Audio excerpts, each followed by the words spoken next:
Bab 3. Kafilah. Musim berganti, membawa panas dan kelembapan yang tidak menyenangkan. Mao merenung betapa cepatnya waktu berlalu saat ia mengumpulkan rempah-rempah harum untuk mengusir serangga. Kurasa sudah waktunya mengganti lemari pakaian, kata Hong Niang, kepala dayang selir Gyokuyo, dan jika ia sudah berkata begitu, maka memang sudah saatnya. Maka para dayang pun mendapati diri mereka sibuk bekerja keras di antara tumpukan pakaian. Begitu banyak mode yang sudah ketinggalan zaman, gerutu Yinghua sambil berdiri di depan lemari pakaian. Ia, Mao, dan Ailan yang mengerjakan tugas ini sementara Guyuan menjaga sang putri kecil. Ailan, ambilkan itu di rak paling atas, perintah Yinghua sambil mendongakkan kepala ke atas. Ailan adalah yang paling tinggi di antara mereka, sesuatu yang membuatnya minder namun sangat berguna untuk menjangkau benda-benda di tempat tinggi. Setelah ia menurunkan sebuah peti dari atas rak, Mao dan Yinghua yang cukup pendek memeriksa isinya. Mereka menyortir pakaian ke dalam kategori berbeda dan menggantungnya di tiang untuk dijemur di bawah naungan. Kurasa yang ini tidak akan terlalu memalukan untuk dipakai, kata Yinghua. Ia menyortir pakaian-pakaian itu menjadi dua kelompok, yang masih layak dipakai dan yang sudah tidak bisa dipakai lagi sama sekali. Bagi Mao, semua gaun itu tampak sama mewahnya, namun Yinghua terbiasa dengan hal-hal terbaik dan terbukti lebih selektif. Jenis ini dulu sangat populer. Tapi lebih baik menghindari tren. Begitu tren itu berlalu, kau terjebak dengan barang yang tidak bisa dipakai. Mao mengambil pakaian-pakaian yang dianggap tidak lagi layak dan memasukkannya kembali ke dalam peti, lalu mendorongnya ke lorong. Pakaian-pakaian ini mungkin sudah tua atau ketinggalan zaman, namun tetap saja milik salah satu selir tertinggi. Dibuat dari bahan-bahan terbaik, dan akan diubah atau diperbaiki kemudian dihadiahkan kepada orang lain. Bukan kepada para dayang pavilion giok secara pribadi, melainkan kepada keluarga mereka. Para dayang kadang-kadang menerima tusuk konde atau aksesori lainnya, namun pakaian seperti ini bukan sesuatu yang bisa dipakai berkeliaran di istana belakang tanpa menarik perhatian. Para pengrajin akan mengubah gaun-gaun itu, dan dalam bentuk barunya akan dibagikan di kampung halaman Gyokuyo. Sambil menurunkan kotak lain, Ailan berkata, "Oh ya, aku dengar para dayang baru akan segera datang," seolah pikiran itu baru saja terlintas di benaknya. Dengan Nyonya Gyokuyo yang sedang mengandung, kita butuh lebih banyak tangan di sini, tapi akan menarik perhatian jika hanya kita saja yang mendapat dayang baru. Jadi mereka akan memberi semua selir kesempatan untuk menambah rombongan mereka. Mulut Yinghua sedikit menganga mendengar itu. Apa? Tiba-tiba begitu saja? Maksudku, aku senang mendengarnya, tapi... Mereka menemukan alasan yang tepat, kata Ailan. Coba pikirkan. Kalau satu selir muncul dengan lebih dari 50 pelayan, bagaimana perasaan para perempuan lainnya? Ya, aku mengerti maksudmu, kata Yinghua, wajahnya sekilas menggelap. Mao pun memahami apa yang Ailan bicarakan. Atau lebih tepatnya, tentang siapa. Selir Loulan, yang memasuki istana belakang dengan kemewahan dan kemegahan yang luar biasa. Padahal bagi selir favorit kaisar, hanya memiliki 5 pelayan saja sungguh tidak sedap dipandang. Apakah dia bahkan pernah mencoba bertahan dengan lebih sedikit dayang, kata Yinghua. Hati-hati, Yinghua, atau kau akan kembali merasakan palu besi Hong Niang. Sahut Ailan. Yinghua langsung menutup mulutnya dengan kedua tangan. Mao, sementara itu, berkonsentrasi penuh melipat pakaian dan membawa keluar peti-peti itu. Dengan cara inilah mereka terus bercakap-cakap sambil bekerja, sampai akhirnya mereka telah menyingkirkan hampir separuh pakaian musim panas itu. Kita memang menyingkirkan banyak, kata Mao dengan heran, tapi bagaimana kita akan mengatasinya sekarang? Tidak perlu khawatir, kata Ailan dengan senyum. Kita sudah memesan beberapa set pakaian baru dari pengrajin. Dan kafilah akan segera datang. Kita bisa membeli lebih banyak nanti, tambah Yinghua. Ailan memberinya pandangan mencela karena telah merebut kalimatnya. Kafilah, kata Mao Mao. Ya, betul, balas Yinghua sambil mengeluskan tangannya pada salah satu gaun untuk merasakan tekstur sutranya. Katanya kali ini akan lebih besar dari biasanya. Kegembiraan terdengar jelas dalam suaranya. Mungkin bayangan itu yang membuat tangannya berhenti bergerak. Kafilah dahulunya adalah sekelompok pedagang yang menyeberangi padang pasir bersama, namun kata itu kini digunakan untuk menyebut pedagang keliling manapun yang datang berkunjung untuk berdagang. Kadang-kadang mereka memang membawa barang-barang tak biasa dari negeri-negeri asing, sehingga kata itu tidak sepenuhnya salah, namun tetap saja tidak begitu terasa pas. Kafilah terakhir berkunjung saat Mao Mao sedang diasingkan dari istana belakang, dan kali sebelumnya, ia masih sekadar pelayan biasa yang tidak bisa terlibat dalam perayaan semacam itu. Ia sudah pernah berurusan dengan pedagang di kawasan hiburan, jadi mereka tidak memiliki daya tarik istimewa baginya, namun gagasan itu dapat dimengerti menggembirakan di istana belakang, di mana hiburan sangat jarang. Kau harus pergi melihat-lihat, Mao Mao. Kita akan pastikan kau punya waktu luang. Nyonya Gyokuyo biasanya memberi kita sedikit uang saku untuk acara seperti ini. Yinghua tersenyum lebar. Tepat saat senyum itu mengembang di wajahnya, Mao Mao dan Ailan membeku. Yinghua memandang mereka berdua dengan bingung, dan keduanya menunjuk ke arah belakang Yinghua. Yinghua berbalik perlahan dan mendapati Hong Niang berdiri mengancam di belakangnya seperti awan badai. Kepala dayang itu memakai senyum ketat dan miring. Yinghua hampir tersedak, namun berhasil memaksakan senyum lemah. Aku banyak mendengar obrolan, tapi tidak banyak melihat yang tersortir, kata Hong Niang. RA apa? Mao Mao dan Ailan, dalam hal ini, langsung sibuk melipat pakaian. Mulut Yinghua menganga dalam ekspresi pengkhianatan. Aku memang ingin uang jajan itu, pikir Mao Mao. Insiden itu, konon, memangkas sebagian dari uang jajan Yinghua. Istana belakang adalah tempat yang luas, lebih besar dari beberapa kota. Para perempuan yang bekerja di sana hidup semata-mata untuk melayani para selir, merawat bangunan-bangunannya, dan berharap untuk peluang yang sangat tipis bahwa kaisar mungkin memilih mereka sebagai kawan tidur. Situasi unik itu melahirkan ritme dan ritual kehidupan sehari-hari yang pun berbeda dari yang akan ditemukan di kota biasa. Karena peran para dayang istana terbagi menjadi membersihkan, mencuci, dan memasak, mungkin lebih tepat memikirkan tempat itu bukan sebagai kota tersendiri, melainkan seperti satu rumah tangga raksasa tempat mereka semua tinggal. Namun di seluruh tempat yang luas ini, mustahil menemukan satu hal tertentu yang mungkin sudah seharusnya ada. Apakah itu? Sebuah toko, dari jenis apapun. Kelihatannya sangat menyenangkan. Mao Mao menyambut komentar Xiaolan dengan sebuah pertanyaan. Begitu? Xiaolan masih tampak seperti gadis kecil dalam beberapa hal. Para dayang istana berjalan riang di antara tenda-tenda yang didirikan di lapangan. Tenda-tenda itu berdiri berhimpitan, dan dengan hampir 2.000 perempuan yang bertugas di istana belakang, tidak ada ruang bagi para pelayan berpangkat rendah untuk menyeruak masuk demi melihat-lihat.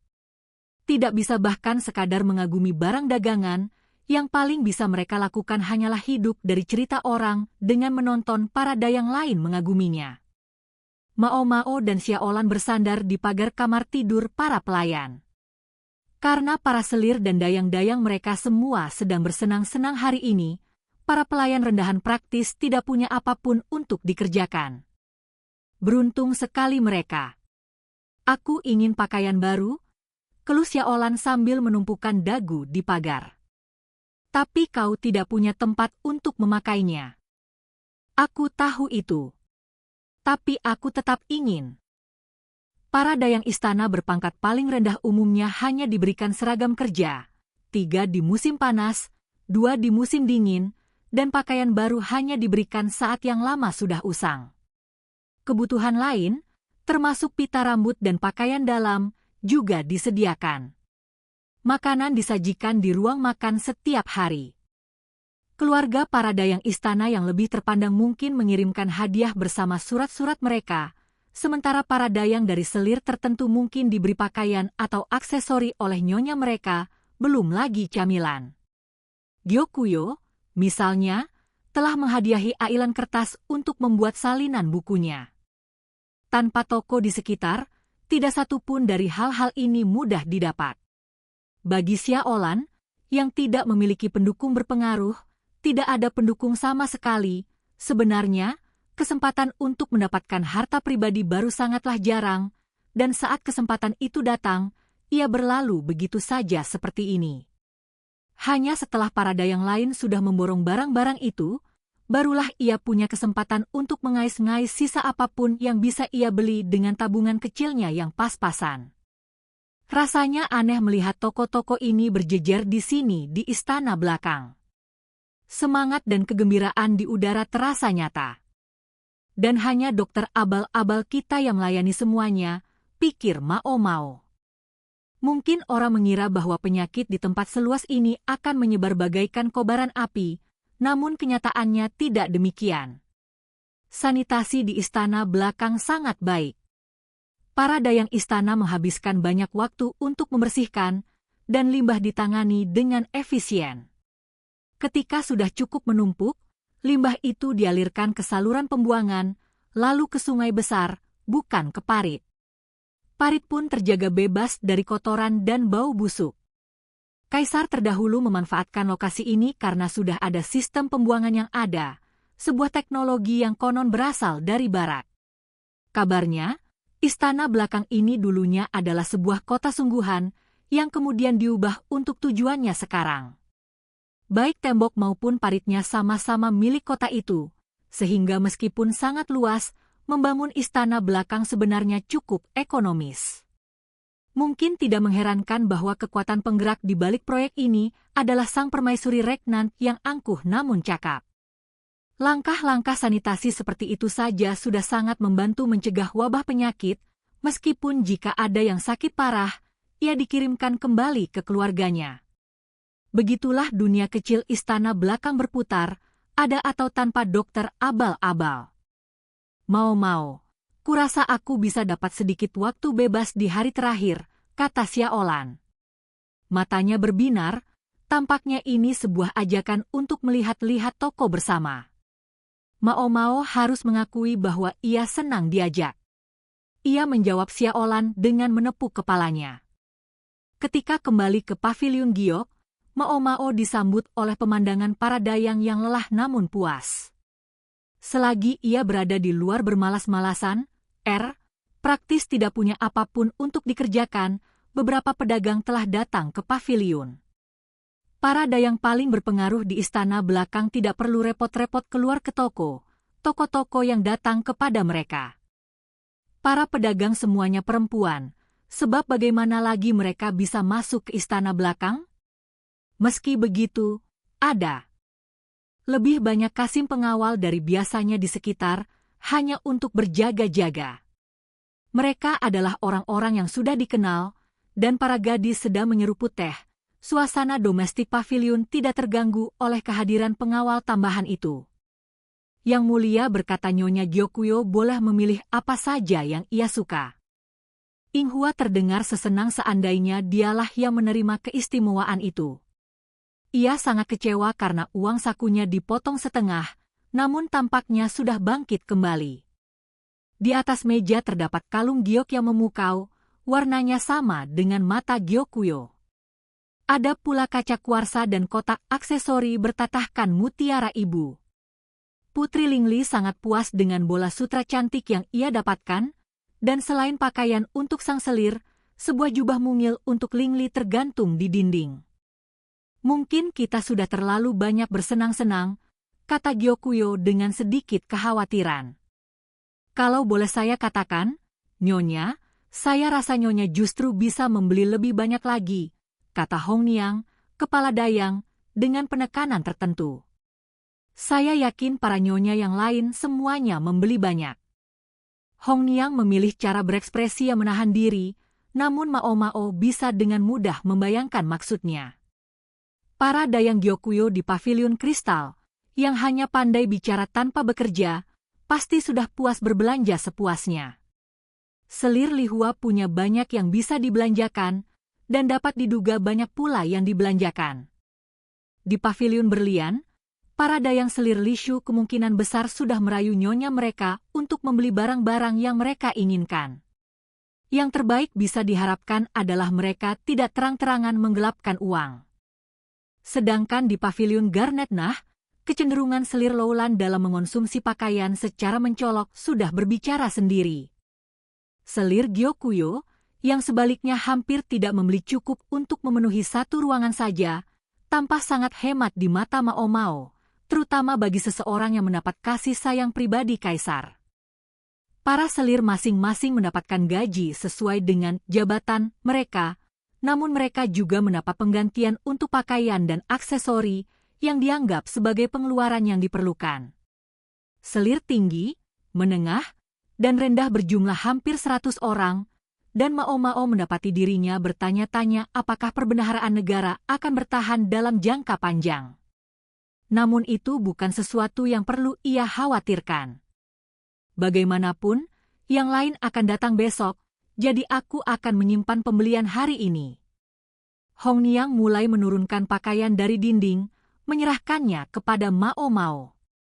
Masing-masing berwarna cerah dan terasa menyenangkan di tangan. Saat itulah Mao Mao memperhatikan bahwa pakaian-pakaian ini sedikit berbeda dari yang biasanya disukai Gyokuyo. Sang selir biasanya suka memadukan gaun tanpa lengan dengan rok panjang dan kemudian mengenakan pakaian luar berlengan lebar di atasnya. Namun gaun-gaun ini semuanya memiliki lengan yang sesungguhnya, dilengkapi dengan rok yang diikatkan dengan sabuk tepat di bawah dada. Mao Mao punya firasat yang tepat tentang alasannya. Selir Gyokuyo sebentar lagi akan kesulitan mengikat sabuk di pinggangnya. Apakah hanya jenis ini saja yang mereka miliki? Tanya Mao Mao. Apa? Balas Hong Niang.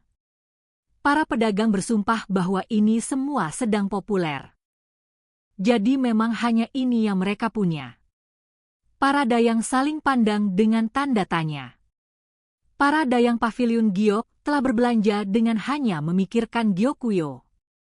Tapi biasanya seseorang akan mengharapkan pilihan yang lebih beragam. Dan jika seseorang mengikuti fakta itu sampai ke asumsi yang sedang dibuat para pedagang. Tidak, Mao Mao pasti terlalu berlebihan. Setidaknya, aku harap begitu. Karena jika mereka dengan sengaja hanya membawa pakaian jenis ini untuk selir Gyokuyo, itu mungkin menunjukkan bahwa mereka sedang mencoba menjajaki kondisinya.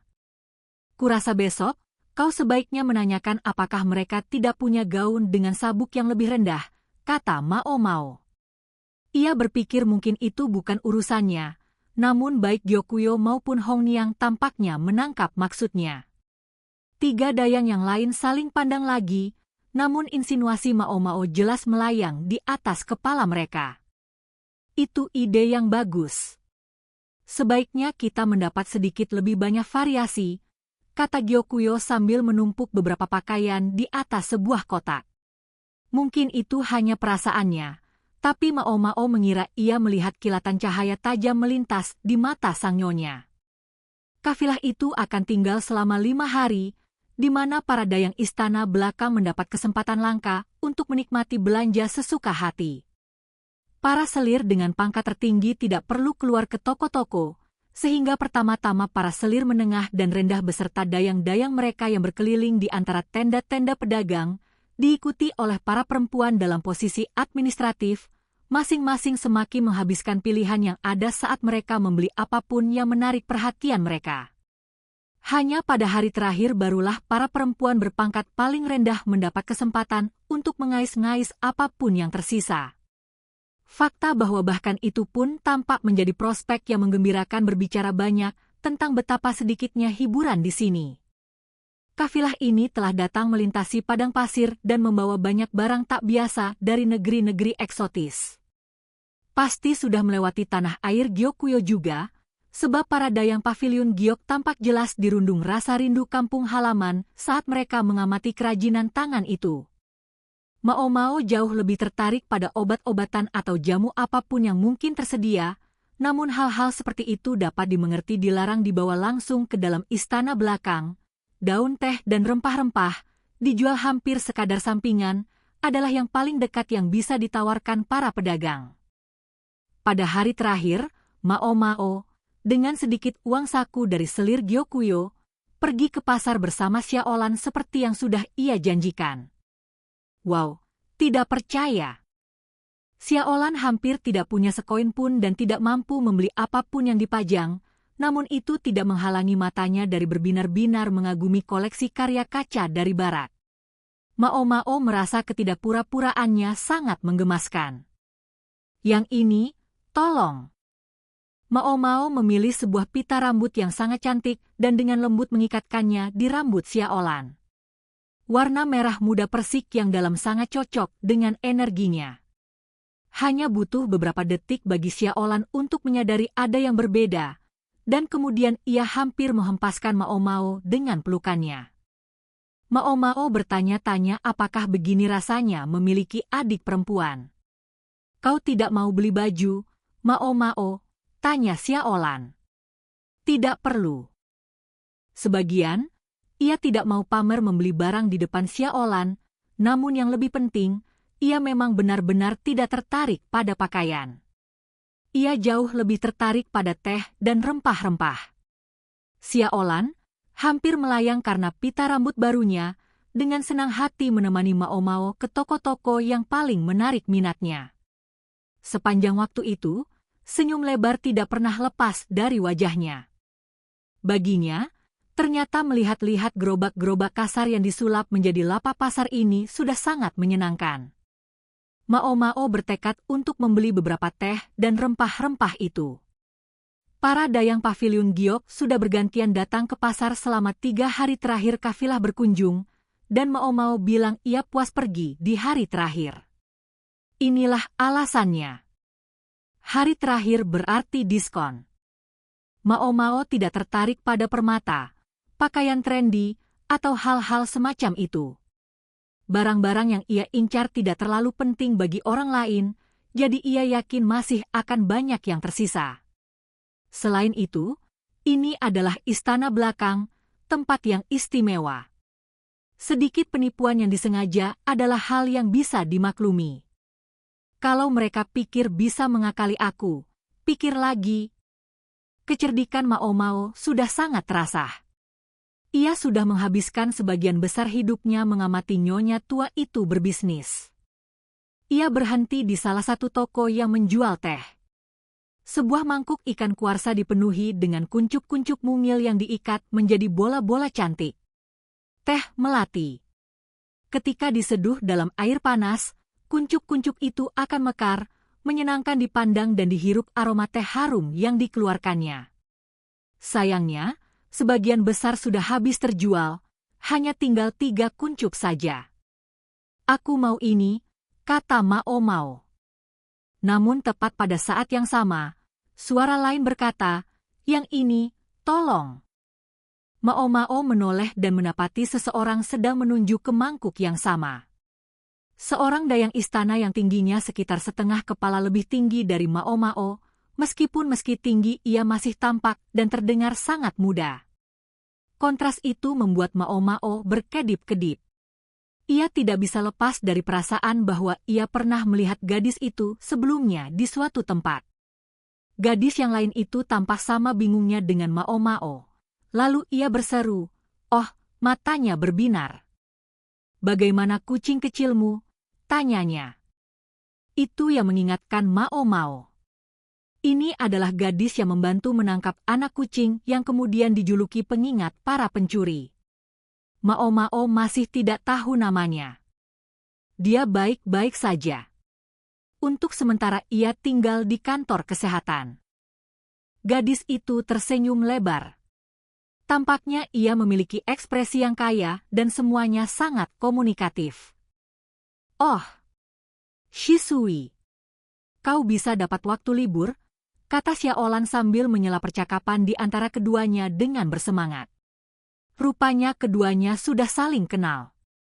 Kalau dipikir-pikir, Shisui mengenakan seragam yang sama dengan Xiaolan, yaitu seragam Shangfu atau dinas lemari pakaian.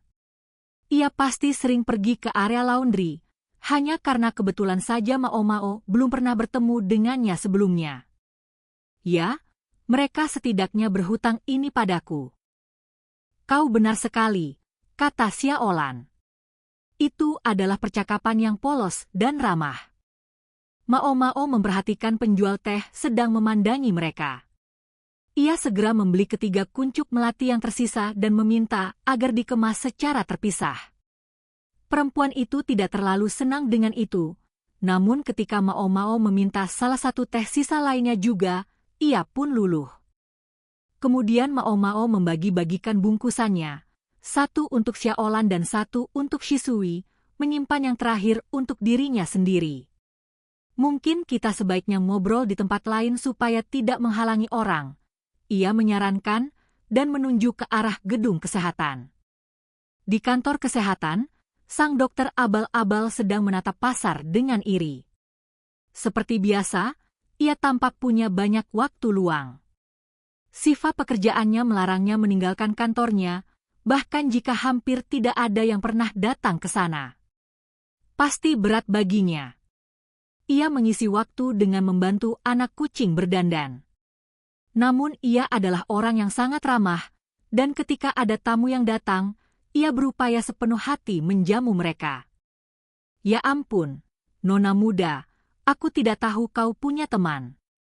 Bukan sesuatu yang bijaksana untuk dikatakan, namun juga tidak salah. Xiaolan memasuki kantor sang dokter hanya dengan sedikit ragu-ragu, namun matanya langsung berbinar saat mendengar kucing itu bersuara, "Meow." Shisui juga tampak berkilat-kilat di matanya. "Au, menggemaskan sekali," kata Shisui. "Siapa namanya?" Ada jeda panjang. Akhirnya Mao Mao menjawab, "Pengingat para pencuri." "Hah? Nama aneh sekali itu." "Panggil saja si anak kucing." "Ya, si anak kucing, itu sudah cukup." Memanggilnya Mao Mao jauh lebih aneh daripada nama yang diberikan kaisar. Xiaolan dan Shisui jarang mengunjungi kantor kesehatan, salah satunya karena mereka biasanya terlalu sibuk dengan pekerjaan. Hari ini, suasananya seperti festival dan semua orang sedang bersenang-senang. Sebagai tindakan pencegahan, gudang yang berisi obat-obatan terpenting sudah dikunci. Memang, bisa jadi agak bermasalah bahwa Mao Mao, yang secara teknis bukan staf, tahu di mana kuncinya berada, namun jika ia memberitahu siapapun, mereka hanya akan menyembunyikannya darinya, dan ia tidak menginginkan itu. Mao Mao memanaskan air sementara sang dokter abal-abal menyiapkan camilan.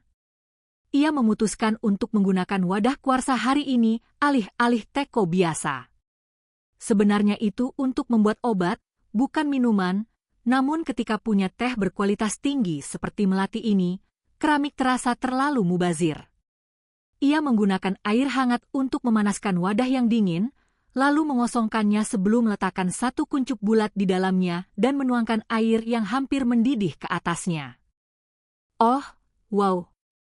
Seruan kekanak-kanakan itu datang dari Xiaolan, yang terkesan oleh aroma kuat yang menguar dari kuncup yang mekar. "Mao Mao, apakah ini yang kau beli tadi?" Mao Mao mengangguk. Shisui, sebaliknya, mencolok dengan diamnya, mungkin ia pernah melihat teh melati sebelumnya. "Airnya jangan sampai mendidih, cukup hangat saja," kata Mao Mao. "Pun tidak banyak kesempatanku untuk membuatnya. Daun teh itu mungkin akan bertahan cukup lama jika diperlukan."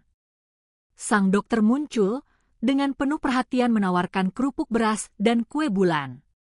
Kue-kuenya agak besar, jadi ia memotongnya menjadi beberapa bagian dengan pisau besar sederhana. Mata Xiaolan sudah bersinar saat mencoba menilai mana irisan yang paling besar. Hanya sesaat yang lalu, ia tampak tidak yakin apakah bahkan diperbolehkan masuk ke kantor sang dokter. Kini ia sudah mengobrol akrab dengan sang dokter abal-abal. Mungkin itulah keistimewaan mudanya yang membuatnya begitu mudah beradaptasi. Shisui juga berbicara nyaman dengan sang dokter. Sang dokter tampak senang sekali. Banyak perempuan di istana belaka memperlakukan pria seperti dirinya dengan agak dingin karena statusnya sebagai Kasim, sehingga bertemu seseorang seperti Xiaolan pasti terasa melegakan. Aku memang harus mengingatkan kalian, nona-nona muda, bahwa ini bukan tempat bermain.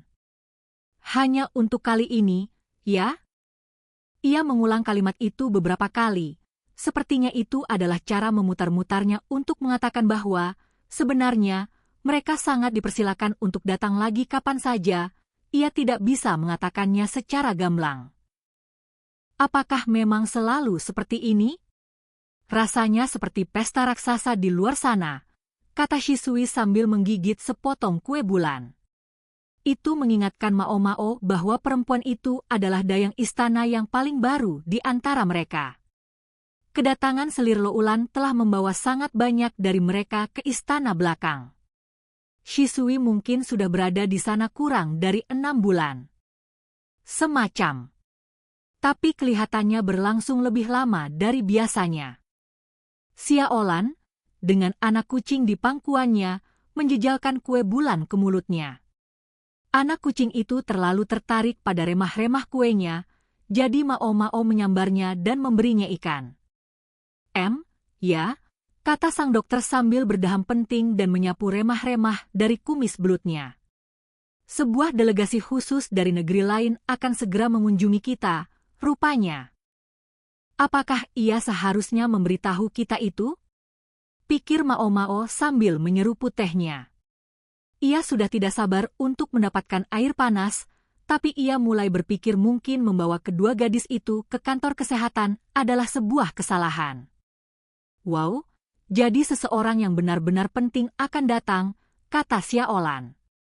Matanya kembali berbinar, namun Mao menyelipkan sepotong kue bulan lagi ke piringnya dan perhatian Xiaolan langsung beralih ke camilan baru itu. Mao menguras otaknya mencari topik pembicaraan lain, namun Shisui yang menyelamatkan situasinya. Hei, belakangan ini ada bau aneh yang muncul dari kawasan utara. Apakah kau tahu ada apa? Bau aneh, begitu? Nah, kawasan itu memang tidak terlalu terawat. Mungkin saluran pembuangannya tersumbat atau semacamnya, kata sang dokter abal-abal. Penyumbatan di terowongan saluran pembuangan memang bisa menciptakan bau yang bisa tercium hingga ke permukaan. Aku tidak pernah memperhatikan. Aku tidak pernah pergi ke kawasan utara, kata Xiaolan sambil terus menghabiskan kue bulan keduanya. Apakah kau kadang ada pekerjaan di sana? Kebetulan saja rumputnya sangat lebat di kawasan itu. Shisui tersenyum dan mengeluarkan setumpuk kertas dari dalam lipatannya. Kertasnya tampak seperti pembungkus camilan, namun ditutupi gambar-gambar bertinta. Mao memandanginya dengan penuh minat.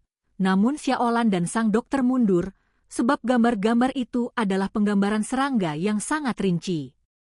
Kuas berujung halus telah digunakan sehingga bahkan fitur-fitur yang paling halus pun tertangkap, dan nama setiap serangga tertulis dengan hati-hati di pojok kanan atas setiap gambar. Karyanya bagus sekali, kata Mao, dan ia sungguh-sungguh mengatakannya. Tidak ada garis yang berlebihan. Gambar-gambar itu tampak layak untuk sebuah ensiklopedia. Bahkan ada penggambaran kaki belakang yang sangat cermat. Terima kasih. Salah satu hal terbaik dari tempat ini adalah semua serangga yang berbeda. Aku banyak dapat kesempatan untuk menggambar mereka, kata Shisui, senang menemukan seseorang yang memahaminya. Xiaolan dan sang dokter sementara itu berusaha keras untuk tidak memandangi penggambaran yang terlalu realistis itu. Serangga adalah hal lain yang bisa digunakan sebagai bahan obat. Mereka tidak terlalu menekankan itu di kawasan hiburan, cenderung membuat para nyonya tidak nyaman, namun banyak obat berbasis serangga yang cukup efektif. OTK belalang sembah adalah penambah stamina yang sangat baik, sementara cacing tanah memiliki sifat antipiretik. Kebun buah di selatan terlalu terawat untuk punya banyak serangga, tapi di kawasan utara banyak sekali. Sangat sunyi. Kau tahu, dalam artian yang baik.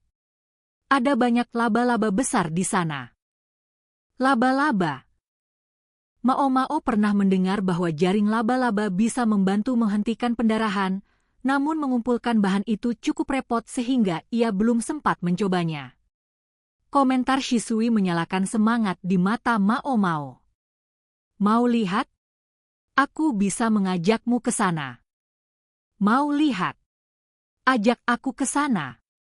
Mao-Mao dan Shisui bereaksi dengan cara yang anehnya sinkron.